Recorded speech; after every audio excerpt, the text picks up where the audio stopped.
Imagina tener 18 años, vestida con un velo de boda color llama, pensando que estás entrando en una noche de celebración, y en cambio te llevan a una habitación llena de extraños, esclavos, testigos y un médico silencioso esperándote.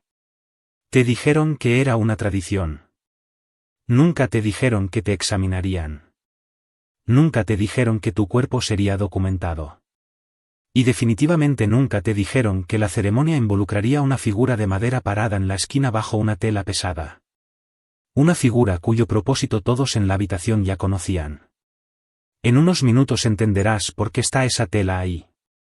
En unos minutos entenderás por qué tu madre lloró mientras te arreglaba el pelo esa mañana. Y en unos minutos te darás cuenta de que tu noche de bodas no tiene nada que ver con el amor. Se trata de verificación. Esto no es ficción. Esto era el matrimonio en la antigua Roma. Un ritual tan perturbador que los historiadores romanos evitaban describirlo directamente y los primeros cristianos intentaron borrarlo por completo de la memoria. Cuando se levante esa tela, Livia descubrirá la verdad detrás de la ceremonia. Roma esperaba que el mundo lo olvidara, y tú también lo harás. El año era 89 después de Cristo. El emperador gobernaba Roma con certeza de hierro, y Livia Tersa, de 18 años, estaba a punto de descubrir que el matrimonio romano tenía dos caras, la pública, con velos azafranados, nueces esparcidas, canciones alegres, y la oculta, realizada detrás de puertas selladas frente a personas que algún día podrían ser llamadas a repetir cada detalle ante un magistrado. Lo que estaba a punto de soportar era un ritual tan incómodo que los historiadores romanos antiguos evitaban describirlo directamente y que los escritores cristianos más tarde intentaron borrar de la memoria por completo. Antes de profundizar más en esta historia, si los horrores ocultos del pasado te fascinan, suscríbete a Grim History, dale like. Y cuando llegues al momento que más te inquiete, dime desde dónde estás viendo. Empecemos. Antes de esa noche, antes de los testigos y la figura cubierta, el día había comenzado con belleza. Su procesión nupcial había sido casi onírica. Livia llevaba el velo tradicional color llama, el flammeum, que la marcaba inequívocamente como novia. Su cabello había sido arreglado al amanecer, partido con una punta de lanza y tejido en 6 trenzas sujetas con cintas de lana. Cada detalle seguía una práctica ancestral estricta. En el templo, el sacrificio transcurrió sin problemas. El sacerdote había leído presagios favorables en las entrañas brillantes de la oveja. Su padre había recitado la fórmula antigua que la transfería de su autoridad legal a la de su esposo, y ella había pronunciado las palabras que generaciones de novias habían susurrado antes, Ubitu Gaius, ego Gaia. Un voto que anunciaba que ya no se pertenecía a sí misma. Su nuevo esposo, Marco Petronio Rufo, un rico comerciante de granos 25 años mayor, la había visto solo 3 veces antes de ese día. Sin embargo, por ley, la ceremonia ya la había hecho suya. O más bien, había iniciado el proceso. Porque en Roma, el ritual público era solo el comienzo. El momento verdaderamente vinculante esperaba al final de la procesión iluminada por antorchas a través de la ciudad.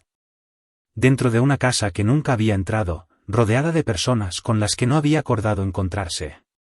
La multitud que bordeaba las calles cantaba los versos tradicionales fescenninos, crudos, explícitos, deliberadamente embarazosos, destinados a divertir a los dioses y alejar a los espíritus malignos.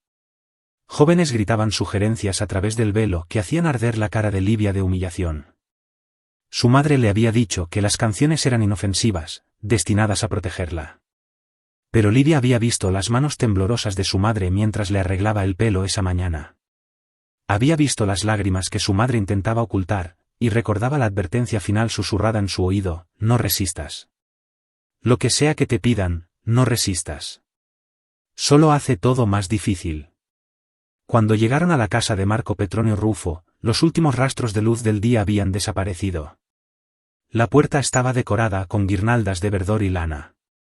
2 antorchas ardientes la marcaban como el lugar donde el matrimonio se consumaría según la ley ancestral. El canto de la multitud se hizo más fuerte. Alguien le lanzó nueces como bendición de fertilidad.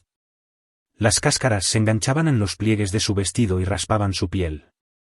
Se sentía más como burla que como bendición. Marco esperaba en la puerta y detrás de él, Livia podía distinguir movimiento. Demasiadas siluetas, muchas más personas de las que esperaba. La tradición requería que su esposo la levantara sobre el umbral para evitar el mal augurio de tropezar. Pero el gesto era más antiguo que eso. Recordaba un tiempo en que las novias no entraban voluntariamente en las casas de sus esposos en absoluto. Una vez que la puerta se cerró detrás de ella, amortiguando las canciones de afuera, Livia finalmente vio quién había estado esperando en el atrio. Una mujer anciana con ropas ceremoniales, la prónuba, cuya obligación era supervisar cada momento de la noche. Un sacerdote de afiliación incierta. 3 esclavas sosteniendo cuencos y telas.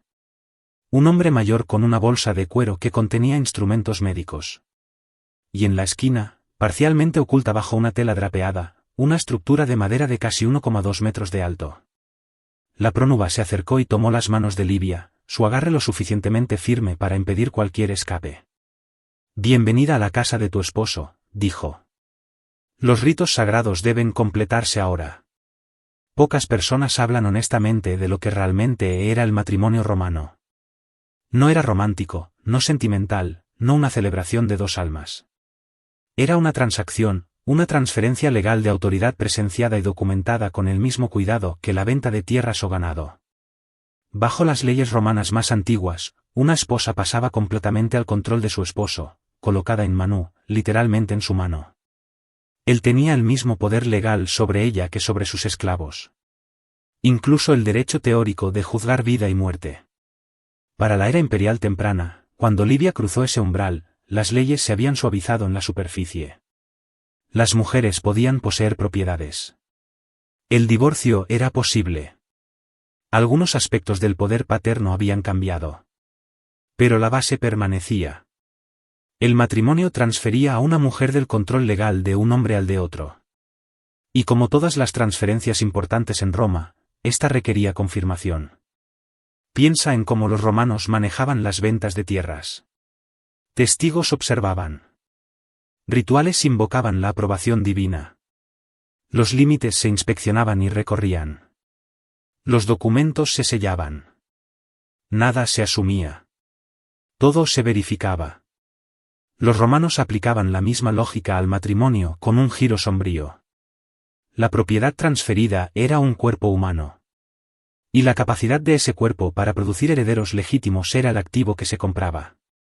Por eso, la ley romana requería que tanto la virginidad de la novia como la consumación del matrimonio fueran verificadas antes de que la unión se considerara completa. No rumoreada, no asumida, verificada. Y los rituales diseñados para lograr esa verificación, los que Livia estaba a punto de enfrentar, eran unos que muy pocos escritores antiguos se atrevieron a describir directamente. Porque incluso en Roma, se consideraban indeciblemente íntimos. Livia permaneció temblando junto a la figura de madera cubierta, sin saber que lo que sucedería después se grabaría en su memoria por el resto de su vida. Un ritual tan perturbador que generaciones posteriores intentarían desesperadamente fingir que nunca había existido. La ley romana era incómodamente clara en un punto. Un matrimonio no existía legal ni socialmente hasta que la unión se completaba físicamente. Y no bastaba con que el esposo y la esposa simplemente dijeran que había sucedido. Tenía que haber confirmación, observación y testimonio. Sin testigos, todo el matrimonio podía ser cuestionado. Sin verificación de la virginidad de la novia, la legitimidad de futuros hijos podía ponerse en duda. Para Roma, esa incertidumbre era inaceptable. Así que los romanos crearon rituales. Rituales que encajaban perfectamente en su visión legal del mundo y que resultan perturbadoramente inimaginables para la nuestra. La prónuba apretó su agarre en el brazo de Livia y la guió hacia la estructura velada en la esquina. El corazón de Livia latía tan fuerte que sentía su ritmo en la garganta. Sentía que lo que estuviera bajo esa tela cambiaría todo sobre su vida, su cuerpo, sus creencias. Pero ya no había camino de regreso. «Debes saludar a Mutunus Tutunus», murmuró la prónuba, su voz firme pero sus dedos seguros. «Debes buscar su bendición antes de que tu esposo pueda acercarse. Los dioses deben ser testigos de tu sumisión». Livia tragó saliva con fuerza, su respiración temblorosa. Nunca había oído hablar de ese dios antes, y no tenía idea de lo que realmente significaba saludarlo. Sus manos temblaron al alcanzar la tela drapeada. Los testigos se inclinaron más cerca. Incluso las esclavas dejaron de moverse. Toda la habitación pareció contener la respiración. Cuando Livia retiró la tela, entendió por qué. Bajo la cobertura había una figura de madera tallada con una precisión anatómica incómoda en forma de ídolo fálico. Pero no era un pequeño amuleto como los colgantes que los niños usaban para la suerte. No era una figura grosera colocada en jardines para ahuyentar intrusos. Era deliberada, intencionalmente proporcionada, construida para un solo propósito.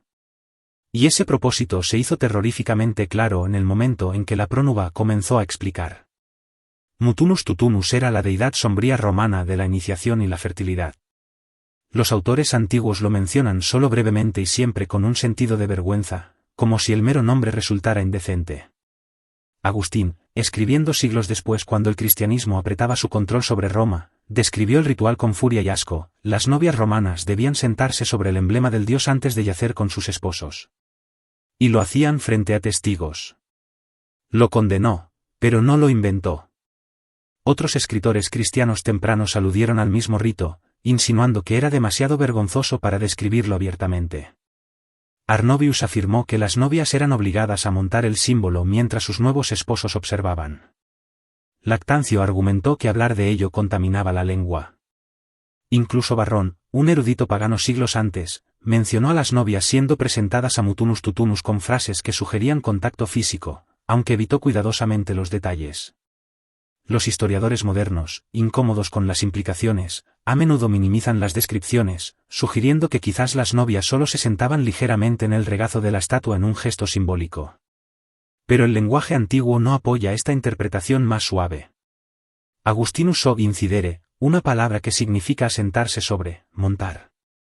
La frase de Arnobius sugería penetración. Lactancio se negó a describir los detalles en absoluto. Algo improbable si el acto hubiera sido un mero toque simbólico. La explicación oficial, por supuesto, era la fertilidad. El propósito no dicho podría haber sido otro: quebrar la resistencia, demostrar sumisión ante testigos, preparar a una novia virgen para lo que la ley requería después. Livia se quedó congelada ante el dios de madera, la luz parpadeante de las lámparas arrojando su silueta grotesca sobre la pared. La prónuba se movió detrás de ella, ajustando su postura, arreglando su cuerpo, guiándola sin gentileza. Los testigos observaban en silencio absoluto. Su esposo observaba.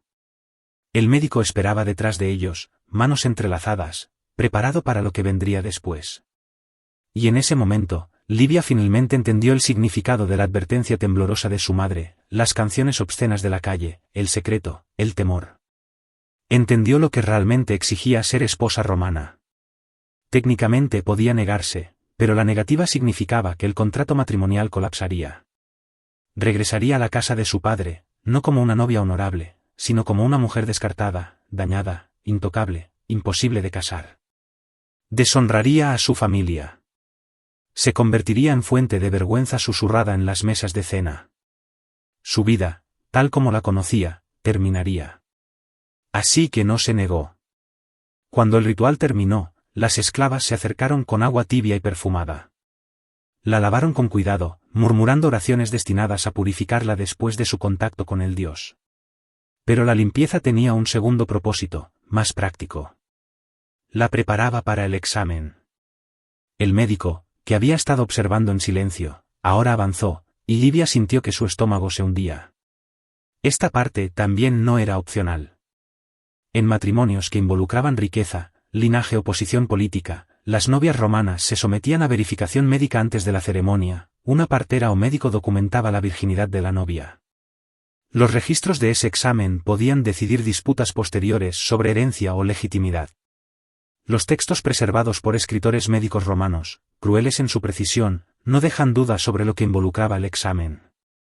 Ese primer examen, realizado antes, establecía el punto de partida. Declaraba a Livia intacta, un activo sin alterar según la visión romana de la ley. Ahora venía el segundo examen. Este verificaba que el ritual con Mutunus Tutunus se hubiera llevado a cabo, que los signos físicos coincidieran con la documentación anterior, que ella estuviera, según la lógica romana, lista. Todo ocurrió con los testigos presentes. Sus declaraciones podían ser exigidas en corte si el matrimonio alguna vez se cuestionaba, Y ni una sola persona en esa habitación parecía sentir el menor malestar por lo que le estaban haciendo. Los lectores modernos se horrorizan ante estas descripciones. Lo que nos parece invasivo, humillante y traumático era para los romanos simplemente un procedimiento legal. La comodidad de la novia no entraba en la ecuación. Sus emociones eran tan irrelevantes como los sentimientos de un campo inspeccionado antes de la venta. La propiedad no tenía sentimientos. La propiedad se transfería y los procedimientos debían seguirse. Cuando el examen finalmente terminó, la prónuba llevó a Livia hacia la cámara nupcial preparada para la consumación. La habitación estaba dispuesta exactamente como exigía la tradición. La cama se posicionaba para que pudiera verse fácilmente desde la puerta, porque esa puerta, por costumbre, permanecería abierta toda la noche. Las lámparas de aceite ardían firmemente, arrojando suficiente luz para que la prónuba observara sin interrupción. Esclavas esperaban cerca para asistir después. Cada parte de la habitación se sentía escenificada, arreglada, preparada para un ritual del que Livia no podía escapar. Marco entró al fin. Se detuvo en la puerta, miró a la prónuba observante y se acercó a la cama. Su rostro traicionaba algo que Livia no esperaba. No confianza, no deseo, sino inquietud. Como si incluso él entendiera que lo que estaba a punto de suceder no era un acto de intimidad. Era un acto de verificación. Y la noche apenas comenzaba. Marco dudó en el umbral, y eso solo sorprendió a Livia. Había esperado un hombre confiado, seguro, incluso dominante, alguien que supiera exactamente lo que esa noche exigía. En cambio, miró rápidamente hacia la prónuba como buscando aprobación o permiso. Un leve rubor de vergüenza cruzó su rostro antes de acercarse a la cama. La prónuba levantó la barbilla, su voz formal y pesada con autoridad ritual. La novia está preparada. Los dioses han sido testigos de su sumisión. Que la unión se complete según las costumbres de nuestros ancestros. Que los presentes afirmen el acto. Que no quede duda de que esta mujer se ha convertido en esposa. Su tono no dejaba espacio para vacilación. Lo que siguió se desarrolló lentamente, hora tras hora, bajo los ojos inquebrantables de quienes habían sido asignados para observar. La prónuba vigilaba desde la puerta, avanzando solo cuando la tradición requería instrucción, ajustando ocasionalmente algo, corrigiendo ocasionalmente la postura de Livia o el acercamiento de Marco, asegurando que cada parte de la consumación se alineara con la expectativa legal. La puerta permaneció abierta. La luz de las lámparas se derramaba en el corredor.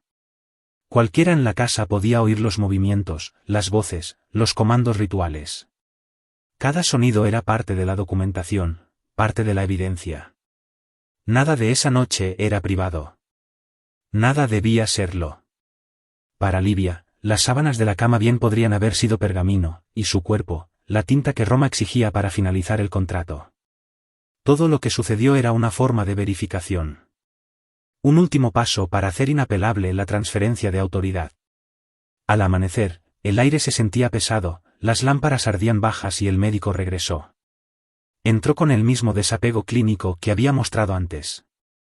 Su tarea era simple: confirmar que la consumación había ocurrido y que Livia ahora llevaba las marcas físicas esperadas de una mujer que había cruzado de virgen a esposa. El examen se registró. La prónuba dio su testimonio jurado. Los testigos asintieron en reconocimiento. La transformación legal estaba completa. Livia Tersa, apenas de 18 años, era ahora oficialmente una esposa romana. Su rol, su identidad, su futuro habían sido remodelados en una sola noche. Tendría hijos durante la siguiente década. Supervisaría la casa de su esposo, organizaría cenas, manejaría esclavos, cumpliría deberes religiosos y se comportaría con la compostura esperada de una matrona. Para el mundo exterior, parecería digna, capaz, respetable. Pero sobre su noche de bodas no hablaría con nadie, ni siquiera con sus propias hijas. No había palabras para ello, y en verdad, nunca había oído a otra mujer hablar de la suya tampoco. El silencio de Livia no era inusual. Era universal. Las mujeres de su mundo no registraban estas experiencias. Los hombres no las documentaban en detalle personal. Los rituales estaban tan profundamente incrustados en la estructura de la vida matrimonial que describirlos parecía innecesario, como explicar la luz del día o la respiración. Todos ya lo sabían, y sin embargo nadie hablaba.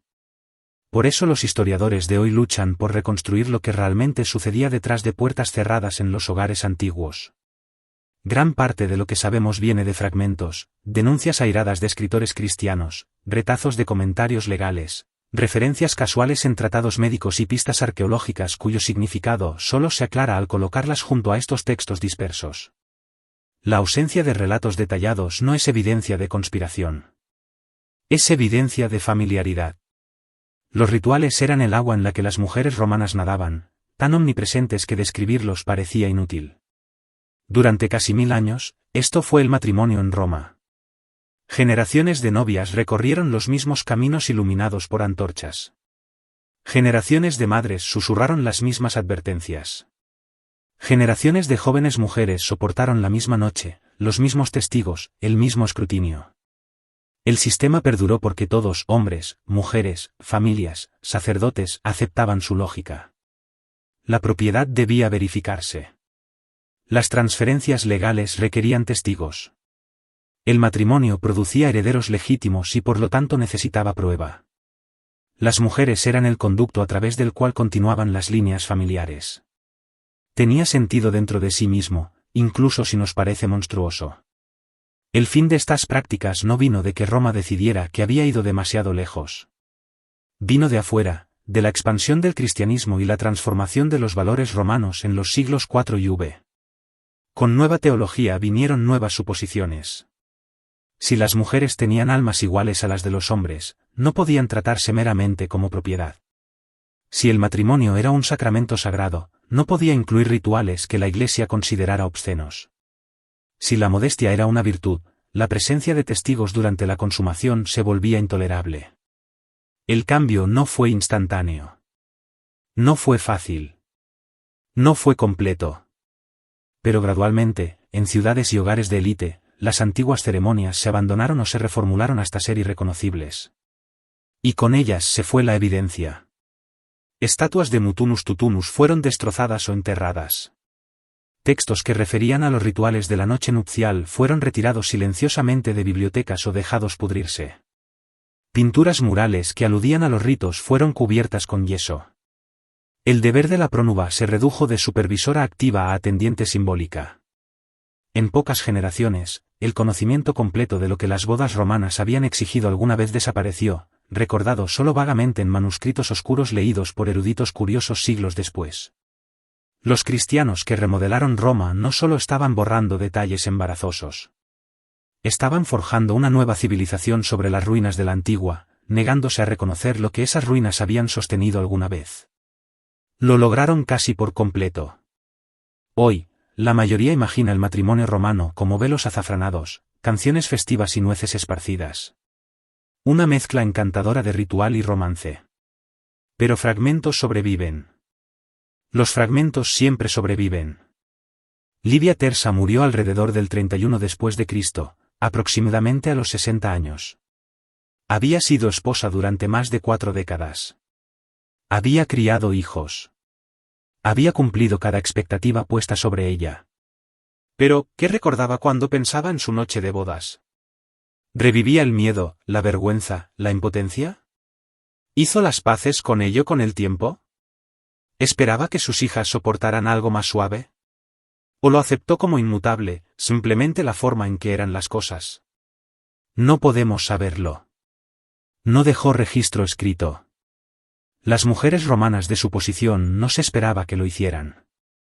El silencio que rodea estos rituales viene de mujeres cuyas experiencias nunca se consideraron lo suficientemente importantes para preservar, cuyos cuerpos eran centrales para los sistemas legales, pero cuyos pensamientos eran irrelevantes para las historias que los hombres escribieron. Sabemos qué les hicieron. Rara vez sabemos qué sintieron. Sin embargo, sabemos lo suficiente para entender por qué generaciones intentaron tan duro borrar este aspecto de la vida romana. Roma a menudo se idealiza como la base de la ley, el orden y la civilización occidental. Pero reconocer lo que Roma exigía a sus mujeres complica esa historia. Nos muestra que la brutalidad y el refinamiento pueden coexistir. Que la sofisticación legal puede operar junto a la deshumanización sistemática. Los rituales han desaparecido, pero las mujeres que los soportaron fueron reales. Para Livia, para su madre, para sus hijas, para innumerables novias sin nombre cuyas noches de bodas fueron rituales de control, escrutinio y verificación. Vivieron. Soportaron. Y fueron silenciadas.